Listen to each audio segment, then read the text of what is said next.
Have you ever looked in the mirror and thought, wait, when did that happen? Fine lines, sagging, dullness. Menopause changes your skin faster than you think. But it's not too late. Really, you can make these changes anytime. Today, I want to talk about real science-backed options for turning back the clock for your skin naturally. From red light therapy to sunscreen to secret weapons like Bob Cheek oil and collagen boosters. If you're ready to glow again, then stick with me. Let's talk about this.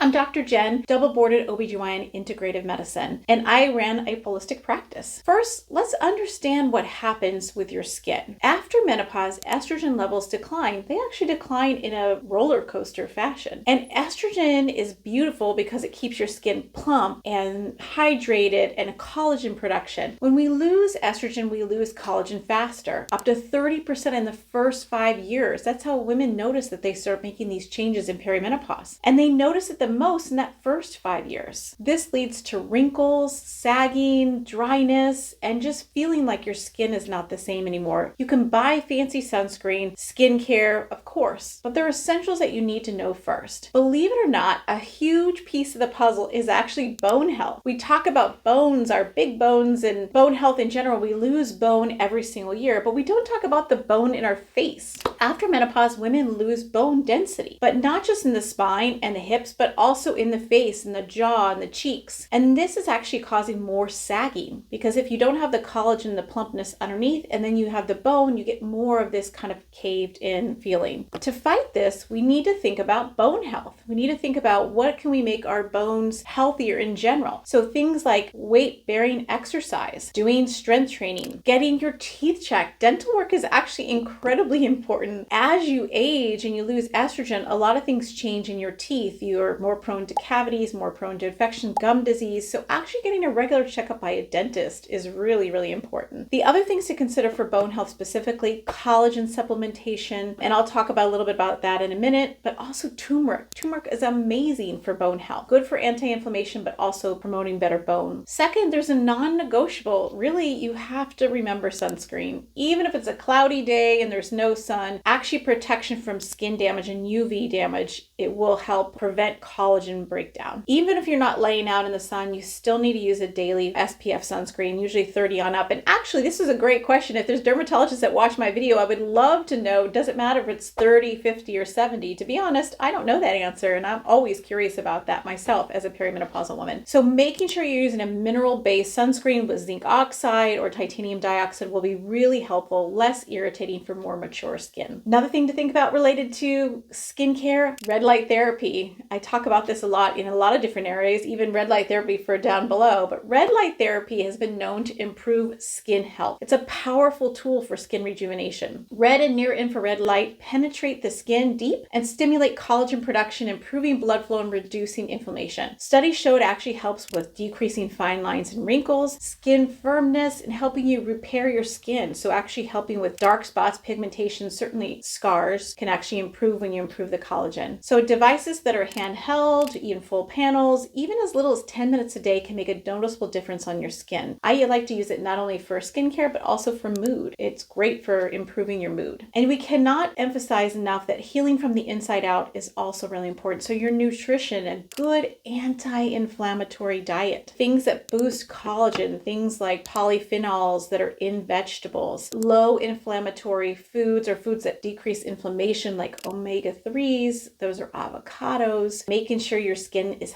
hydrated, that you're drinking enough water, and taking collagen if you actually don't get it in your food. So I recommend taking hydrolyzed collagen at least 10 grams per day. And honestly, the brand matters because you want to make sure it's a good, clean brand. You don't want to put in your body something that's going to cause toxin exposure because now you're kind of derailing all the good stuff that you're doing. Also, a diet that's high in collagen food, things like bone broth, eggs, citrus fruits. Obviously, if you pair it with vitamin C, that's even better. Other lifestyle changes to think about, like not smoking, making sure you're getting enough sleep, and low sugar intake. And again, like I said, don't forget about your antioxidants. There's so many wonderful properties with foods that are high in antioxidants, and even foods that are rich in probiotics and prebiotics. Your skin has bacteria that's on it, so the health of that bacteria is also really, really important. So anything you would do for your gut, you also should think about related to your skin, because the type of diet that you use for your personal menopause journey is going to make a big difference for your skin as well. So things that have dark leafy greens, blueberries, any berries really, dark chocolate, avocado, nuts, seeds, they all have wonderful qualities. So making sure you think about your skin as an extension of your gut will help you remember that what you put in your body is just as important as you put on the outside. So I've mentioned a few things about what you can do to help with anti-aging for your skin. I do like to mention a few products because I think that's also important. You can certainly use retinols. In fact, retinols can be great for decreasing wrinkles, lines, improving your skin tone. Many women are sensitive to retinols, retinoids, and can find the skin very irritating with them. So an alternative would be bobchi or bobchi oil. This actually is an alternative to retinol, and it acts like retinol, and it boosts collagen production. It reduces wrinkles. It's less irritation. It's perfect if your skin feels dry, thin, or really reactive. Look for serums that have at least 0.1 to 1% of bobchi oil and apply at night after cleansing, just like a retinol. I actually use this one from Perimenopause, which I love. I'm not a sponsor for them, but I do love that product. So let's recap your natural anti-aging action plan, okay? So 1, make sure you're getting a really good anti-inflammatory diet, including fiber, protein, and low inflammatory foods. Support your bone health. Don't forget about weight training for your skin. Important thing you need to make sure is that you're actually focusing on bone health as well, making sure you take vitamin D and calcium. Boost your collagen either with foods or actually taking it through collagen supplementation, and then use serums like either retinol or bobchi oil that actually help support and renew your skin. If you have any questions about anti-aging, and of course, I always want to mention I do love estrogen on the face, estriol. I did a YouTube short on this, so check it out. That's one of my favorite products that combines both hyaluronic acid, which retains moisture, estriol, which helps boost production of the skin collagen and also helps just overall help skin texture, and then it has copper peptides. So let me know your biggest skin concern. I'm happy to make a video specifically about aging skin.